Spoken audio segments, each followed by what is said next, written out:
Hey everyone, Selwyn here from Wynn. This is part 3 of a 4-part video series where we dive deep into rate of perceived exertion and how it can help your training. On today's video, we're going to be talking about how to implement RPE into your training if you haven't used it before. So for part 1, I'll leave links for part 1 and part 2. And at the end of the video, we'll have a link to the playlist, so you can just click on that and catch up on all of the videos you may have missed. Part 1, we introduce RPE. Part 2, we talk about the pros and cons of RPE. And today, we're going to be talking about how to implement it. So if you've never implemented RPE before, it's a simple scale based on 1 to 10, and it's a simple self-assessment as to how you rate your exertion for that particular set. 1 being no effort and 10 being the absolute maximum effort you could exert at that point in time, and then everything in between there is going to fill in. So on that first month where you implement it, you just want to use it to practice using it. Studies show it takes around 3 weeks for you to actually start getting accurate at gauging RPE for yourself, and there are some instances where even experienced athletes find it difficult to accurately estimate RPE given certain training environments.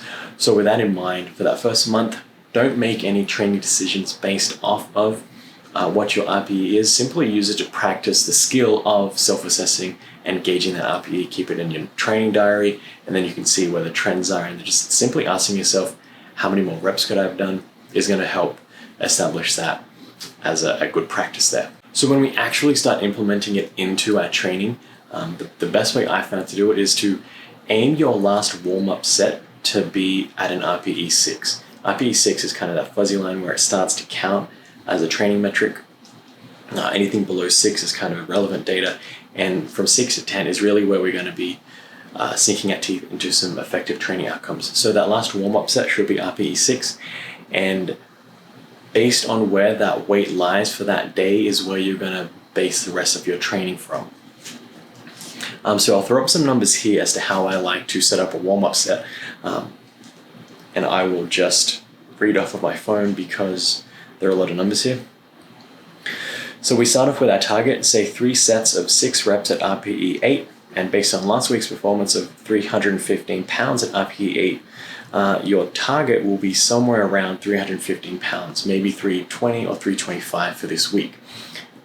Because we still want to have a goal for our training, but we want to use RPE to make decisions on the fly as to whether or not we should increase that weight or decrease that weight, given the rest of our life stressing and how that's affecting our training today. So here's going to be our warm-up volume set and progressions, and then our final warm-up set here is going to be 305 pounds for a set of 6. So ideally this will be an RPE 6, and that'll help us gauge what our next weight is going to be for our first working set. So if 305 at 6 reps is at an RPE 6 or below, I will make my first working set at 325 pounds and see what RPE that is, and then we can change the rest of our work sets to be that. But that first work set at 325 is going to be our target there. And if 305 pounds ends up being RPE 7, I'm going to stick to 315 pounds this week for our working sets, just because there might be some other life factors that are affecting our training, and maybe go up to 320 pounds for our last set, seeing how our performance goes for the first 2 working sets there. And finally, the worst case scenario is that 305 pounds ends up being RPE 8. When that happens, we're just going to leave the weight at RPE 8 and then do our 2 more working sets at 305 pounds, and ideally that stays at RPE 8. So based on that example, we can see how we can combine RPE with last week's training metrics to see what we should be hitting this week in our training. The overall guise of when we use RPE training is that RPE takes precedence over weight prescription. So like in the example, if 305 pounds ends up being RPE 8, we're not going to increase the weight because our stress target for this week is RPE, and we hit that with 305 pounds. We don't need to increase that to 315 pounds, even though that was what we hit last week, because the point of the training isn't to lift weight on the bar, it's to stress our body in a specific manner. And when we go over that, we might be cutting our nose to spite our face. We don't want to be overstressing the body this week, because that might lead to detrimental training outcomes down the road. You always have to ask yourself, how is today's training affecting next week's training?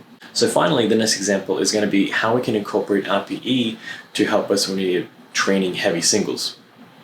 So I'll throw up some more numbers here, and you'll see, again, we're using RPE to help us gauge our performance up to that work set when we start hitting those heavier warm-up sets, because that's going to help gauge our predicted performance for that day. So given the context of the situation, last week heavy single was RPE 8, we squatted 405 pounds.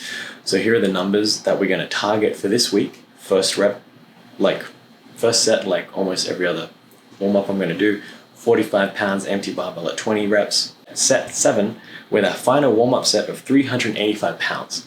Now again, like before, this 385 pounds ideally is RPE 6, because that's going to tell us that those weight jumps that we want are going to be in the ballpark of where we should hit. So if we're at 385 and we hit that at an RPE 6 or lower, I'll personally load the bar up to 395 and see if that's an RPE 7. If 395 equals RPE 7, I'll load up 415 pounds, so slightly heavier than last week, and hopefully that's an RPE 8. If we're still at like an RPE 7.5, I'll maybe load up another 5 pounds and see what RPE we hit there. So we're going to keep doing that until we hit our RPE 8 for the week. If 385 ends up being an RPE 7, I'm going to load up the same weight as I did last week, 405 pounds, and see if that feels like an RPE 8. If it is, then that's it. That's our working set done for the day. If we're still at RPE 7 or 7.5, I might push that again, 5 pounds, see if that's RPE 8 or not. Finally, worst case scenario, 385 ends up being RPE 8 or higher, then that counts as our working set for the day, because we've stressed our body enough for that day. Something's happening along the way, maybe look at what led up to today, how was training, how was sleep, what are the factors that are affecting your training, and how is the rest of your life unfolding.